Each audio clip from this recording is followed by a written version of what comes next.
Ivy, Bean, Take the Case, by Annie Barrows. Black and white and tough all over. Bean wasn't allowed to watch television or music videos. Bean's mom said she could watch 2 movies a week, but they had to be movies where everyone was good. There couldn't be any bad words. There couldn't be any mean people. There couldn't be anyone smoking a cigarette or wearing tiny clothes. There were only about 10 movies that followed all these rules. Luckily, Bean liked all 10 of them. She watched them over and over. Bean's mom said 10 movies were plenty. She said kids Bean's age should be using their imaginations instead of watching TV. She said fresh air was more important than movies. And then what did she do? She made Bean watch a movie. It was her favorite movie, she said. Everyone should see it at least once, she said. The movie was called 7 Falls, but it wasn't about waterfalls or even the leaf falling kind of fall, which is what Bean had guessed. It was about a guy named Al 7. Boy, was he tough. He was so tough he talked without moving his lips, and some of it was bad words. He was also kind of mean. Everyone in the movie was kind of mean, plus they all smoked cigarettes. They didn't wear tiny clothes, but that was the only rule they didn't break. Bomb, I can't believe you're letting me watch this, said Bean. 7 Falls is a classic, said Bean's mom. It's one of the greatest movies ever made. Don't be a stooge, said Al 7 to another movie guy. That was pretty mean, but Bean pretended not to notice, because this was one of the greatest movies ever made. Al 7 was also in black and white, but Bean knew she was supposed to imagine he was in color. What is it about dames? Asked Al 7, walking slowly down a rainy street. They break your heart, I guess, he answered himself. That was the end. Bean's mom let out a big, happy sigh. Wasn't that amazing?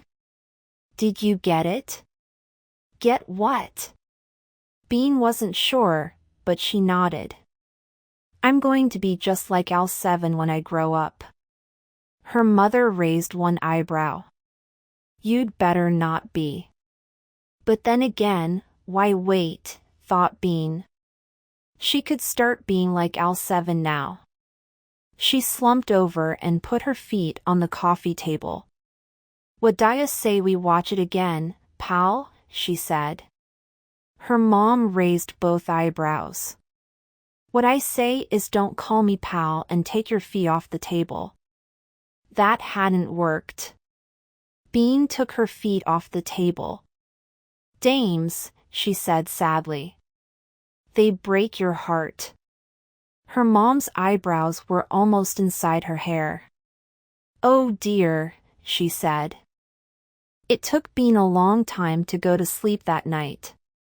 She couldn't stop thinking about Al 7 and his black and white world. It didn't seem like the real world, the world on Pancake Court that Bean lived in. People in Al 7's world were tough, and they didn't laugh very much. They didn't do normal stuff like go to school and the grocery store. They walked down alleys and wore hats. But the most unnormal thing about Al 7's world was the mysteries. There were mysteries all over the place. Bean untwisted her pajamas and thought about that. A mystery was a question you couldn't find the answer to. In Al 7's world, the mysteries were things like who took Hester's jewels? Or where was Sammy La Barba on the night of May 12th? Bean didn't have any jewels and she sure as heck didn't know anyone named Sammy La Barba, but there were plenty of questions that she didn't have answers to. Millions of them. For instance, who thought of money? Not even grown-ups knew the answer to that question. But Bean had other questions, too, like what's inside the cement thing in the front yard? What's behind the Ting's fence and why do they lock it up? And what's the matter with the mailman? When she asked these questions, her parents usually said something like it's none of your business. That meant that there was an answer, but they didn't want her to know it. Bean smiled toughly at her dark ceiling. They didn't want her to know things. Just like Sammy La Barba didn't want Al7 to know where he was on the night of May 12th. But Al7 had figured it out, because he was a private investigator. Private investigators got to the bottom of mysteries. They solved them. They snuck around. They spied. They asked the hard questions. They sat in their cars and rubbed their faces until they came up with the answers. Then they walked down alleys in the rain. That's what Bean was going to do. First thing tomorrow morning. None of your business, she muttered. Ha! Pervade Investigator. Al7 had a cool office with his name on the door. Bean could do that, easy peasy. She began with the desk. Bean had a good board, and she had 2 triangle things that were called sawhorses even though they didn't look anything like horses. She put the sawhorses on the front lawn, and then she put the board on top of the sawhorses. Desk. The spinny chair was a little harder. Bean had to yank it up the basement stairs, yank, yank, yank. And just when she got to the top, it fell back down most of the stairs. It was already broken, but it was more broken after it fell down the stairs. What the heck are you doing, Bean? Called her father from the kitchen. I'm trying to get this stairs, shouted Bean. Do you want help? Bean thought about that. Al7 had a helper, a lady named Dolly. Mostly, Dolly lit Al's cigarette, but Bean figured she would have carried a chair if Al had asked her to. Yes, please. Her dad came down to the basement and carried the spinny chair up the stairs. He even carried it out to the front yard. Thanks, pal, said Bean. Her dad said, Don't call me pal. You're welcome. Bean put the chair behind the desk and sat in it. She spun around. Pretty good. But she wasn't done yet. She needed to look tough enough to solve a mystery. She needed a hat. She was pretty sure there was one upstairs, in the closet of things no one wanted. She was right. On the highest shelf of things no one wanted, covered with dust, was a hat. It was sort of grayish, sort of brownish. It smelled funny. When Bean put it on, she could hardly see. It was a little dangerous, walking around in that hat, but Al7 said, Danger makes me laugh. While Bean was climbing down from the shelf, she found something she hadn't expected, something great. It was a telephone, an old one with 2 parts and a cord. Perfect! Al7 was always slamming the phone down on people. Bean slammed the phone down a few times to test it. So long, pal, she whispered. With the hat on her head and the phone under her arm, Bean went downstairs to her mom's recycling bin. Bean's mom's recycling bin was always full of important-looking papers. Papers with Rub BR stampings all over them. Papers with typing in 3 different colors. Papers with sticky notes. Today was a good day in the bin. Papers were spilling out the sides. Also big envelopes. And file folders. What a haul! Since she was already down on the floor, Bean took a look in her mom's wastebasket. 5,000 lipstick tissues and a plastic picture of an alligator lying on a log. Words coming out of the alligator's mouth said, Sure, I'm working. I'm working so fast you can't see it. Bean stared at the plastic picture for a long time. Was the alligator working, or was it supposed to be funny? Did grown-ups think it was funny? If they did, why? It was a mystery. But, Bean decided, not a very interesting one. With her hat, her phone, and an armful of paper, Bean went outside. Bean was a good artist. She could draw nice stuff like flowers and cute bugs and dancing bagels, but she could also draw serious stuff like science pictures and pyramids. Her sign was serious. She wanted it to look like a real, grown-up sign. Al7's sign said Al7, Private Investigator. Bean wanted a sign like that. She began to write in big, serious letters. Bean's last name was really long. It was so long that sometimes she mixed up the letters. She mixed up the letters. Bean got another piece of paper. Bean, she wrote in big, serious letters. Good. Private. Good.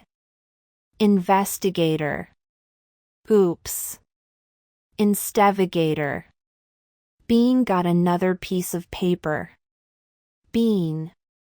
Good. Pervate. Oops. Bean got another piece of paper. Bean. Good. Oops. Bean crumpled the paper and threw it on the ground. She got another piece of paper. Bean.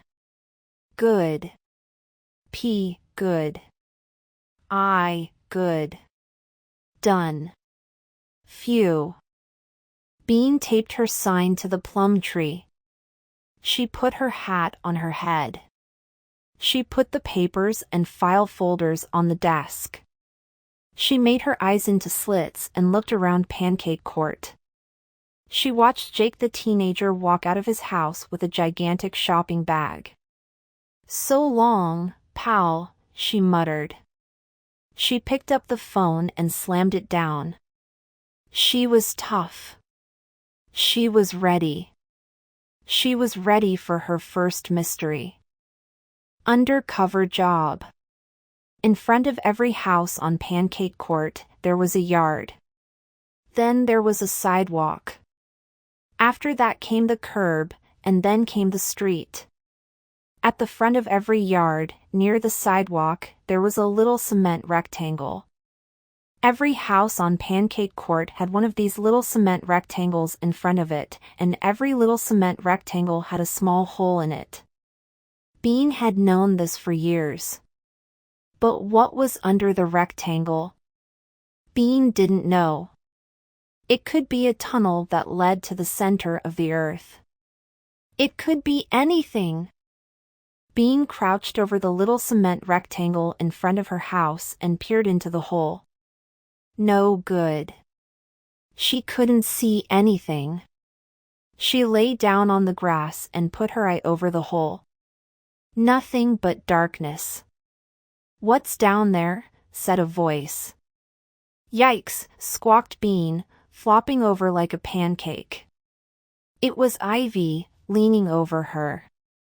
What are you doing? It's hard to be tough while you're lying flat on your back, but Bean tried. I'm cracking a case. You're what? Asked Ivy. It means solving a mystery, Bean said. She sat up. I'm practicing to be a private investigator. P.I. for short. Pi? Ivy said. 3.1415- No, not that one. P.I. stands for private investigator. You know, someone who solves mysteries. Like Al7. Al who? Asked Ivy. So Bean explained everything about Al7 and Seven Falls. For a while, Ivy thought Al7 was 7, but soon she understood. Bean told her about how Al7 found clues and rubbed his face. She told Ivy about how Al 7 snuck after people and spied on them and asked them the hard questions. How Al 7 spied on Sammy La Barba and saw him put money in a mailbox. And then about how Al 7 gave all the money to a girl named Lola. Why'd he do that? Asked Ivy. Bean shrugged. Don't know. But then he sits in his car for a long time and then the police come and some newspaper guys, and he's a big hero. But he doesn't care, and he walks off alone in an alley. Wow. Ivy was impressed.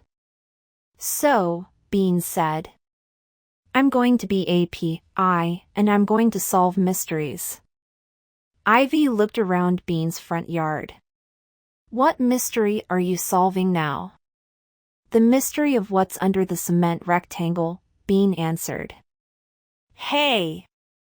Ivy said. I've always wondered about that. That's what makes it a mystery, said Bean.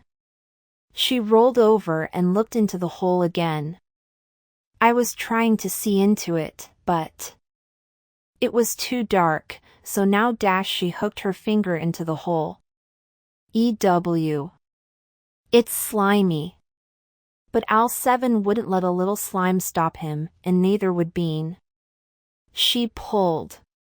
The cement rectangle made a scraping sound. Just as she thought, it was a lid. She pulled harder.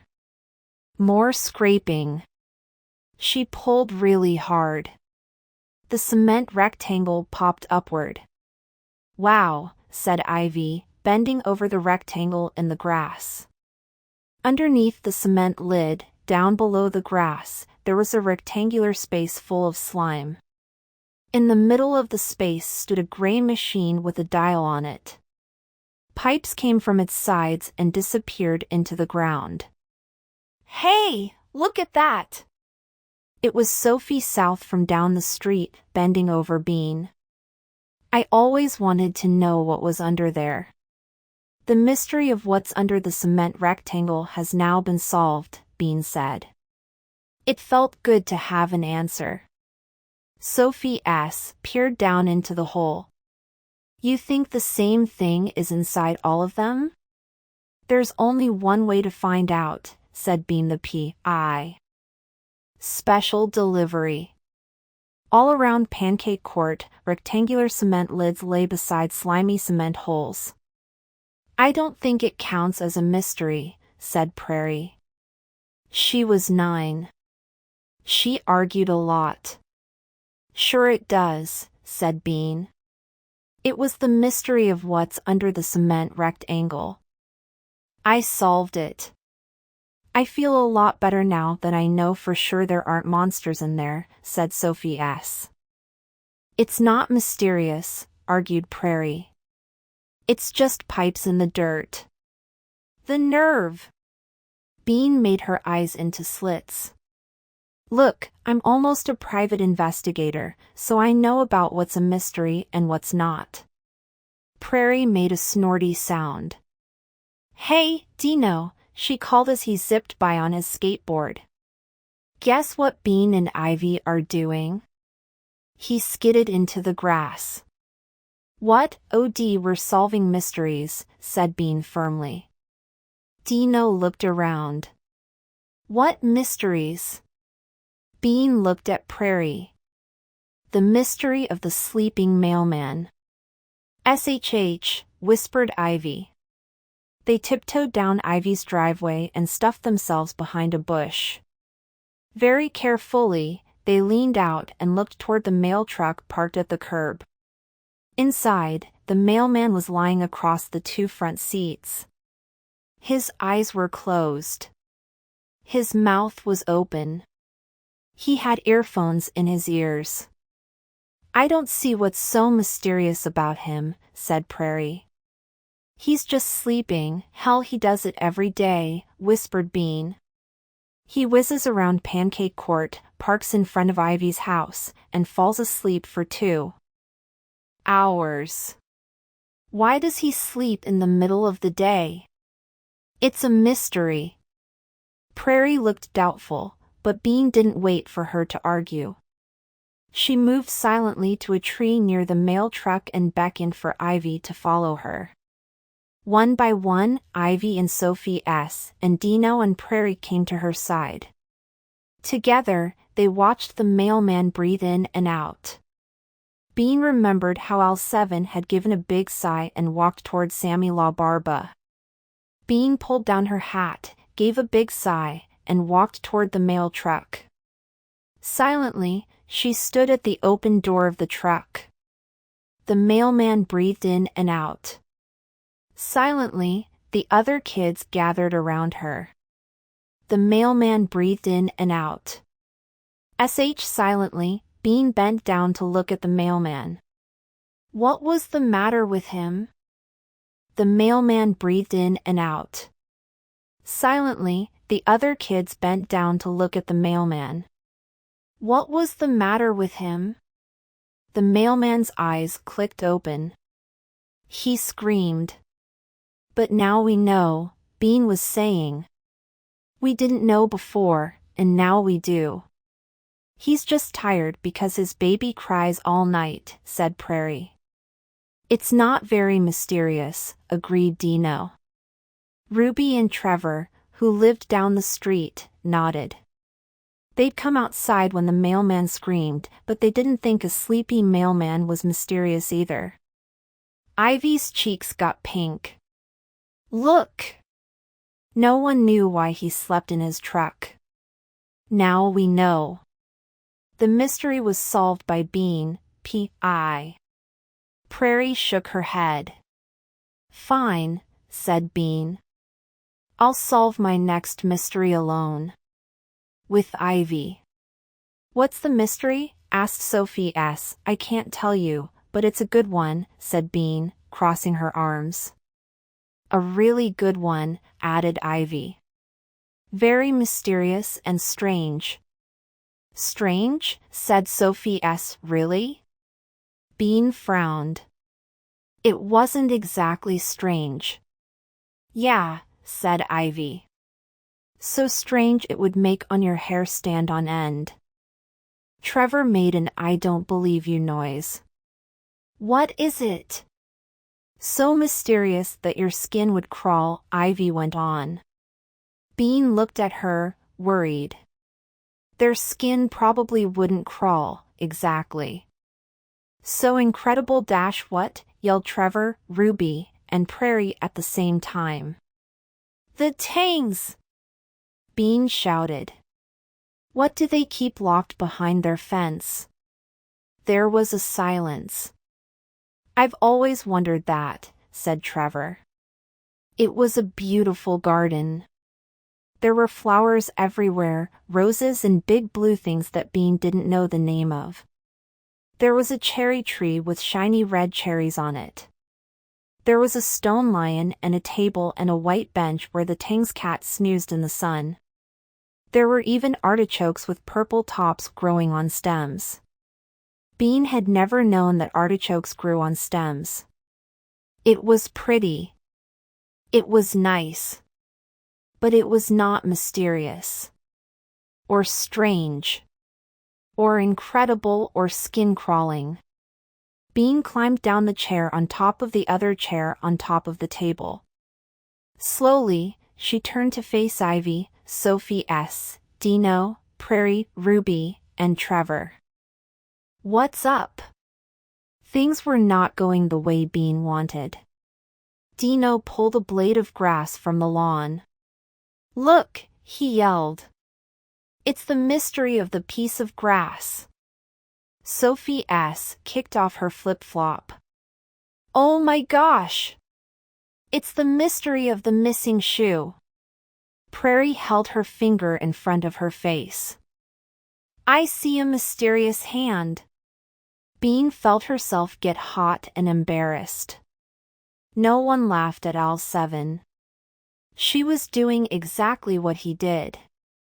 Why was he cool and tough, while Bean was hot and embarrassed? It wasn't fair. Ivy stomped her foot. There are strange and mysterious things on Pancake Court. You just don't notice them. Sophie and Ruby giggled. Trevor said, You're loonies. Nothing strange ever happens around here. This is the most boring place in the world. Trevor and Ruby went to school at home. They got bored a lot. I'll bet you 50 cents you can't show me one strange thing on Pancake Court. 1. Bean looked quickly around Pancake Court for one strange thing. Houses. Yards. Cars. Mr. Columbi going to work. 2 cats. A bicycle. Jake the teenager and his shopping bag. Nothing strange. She had to think. She could say she had a buried treasure map, and then she could draw it really quick. Trevor made a snorty sound. It's the case of the missing mystery, he said. Then he laughed. Bean's hat is pretty strange, giggled Prairie. Bean yanked her hat off. Come on, Ivy, she said, as toughly as she could. We have mysteries to solve. Ivy nodded in an Al 7-ish way. Look tough, muttered Bean. Ivy rubbed her face, and they walked quickly away around Pancake Court. Bean needed a mystery on the double. A lost puppy. Or a lost necklace. Or strange people hiding behind trees. Or smudged handprints on cars. Or anything. Do you see anything that looks mysterious? She whispered to Ivy. Mrs. Trance rocks, suggested Ivy. Mrs. Trance had white rocks in her front yard instead of grass. Why would anyone do that? Not good enough, said Bean. We need something strange and mysterious, like she stopped. That, she said, pointing. It was Dino's house she was pointing at, but the house wasn't the mysterious part. The mysterious part was a bright yellow rope that dangled from the roof of the house to the ground. One end was tied around the chimney. The other end was sitting in the middle of Dino's front lawn. What is that? Asked Ivy. It's a mystery, said Bean. Phew. Just in the nick of time. Orty-ci Ivy began to smile. It's a rope of mystery. Still not scared, hollered Trevor. He and Dino were picking bark off sticks and throwing it at each other. Hey, Dino, called Bean. What's that rope on your house? Dino stopped throwing bark and looked at his house. He frowned. I don't know. He threw another piece of bark. Then he came to stand next to Bean and Ivy. It wasn't there before. So this is the first time you've seen it? Asked Bean. Dino nodded. Then he frowned some more. Weird. Strange, Bean corrected him. And mysterious, said Ivy. Trevor threw a piece of bark at Dino. It bounced off. What are you guys doing? He asked, coming closer. I'm going to ask my mom, said Dino. She probably did it. Or something. Bean and Ivy and Trevor watched the rope until Dino and his mom came back. Dino's mom looked busy. She had 2 pairs of glasses on her head and a sticky note on her shirt that said "Don't forget Friday." That, said Dino, pointing at the rope. Dino's mom looked up to the chimney. She looked down to the grass. She frowned. She went to the rope and pulled it gently. She frowned more. That's weird, she said. Still frowning, she turned to Dino.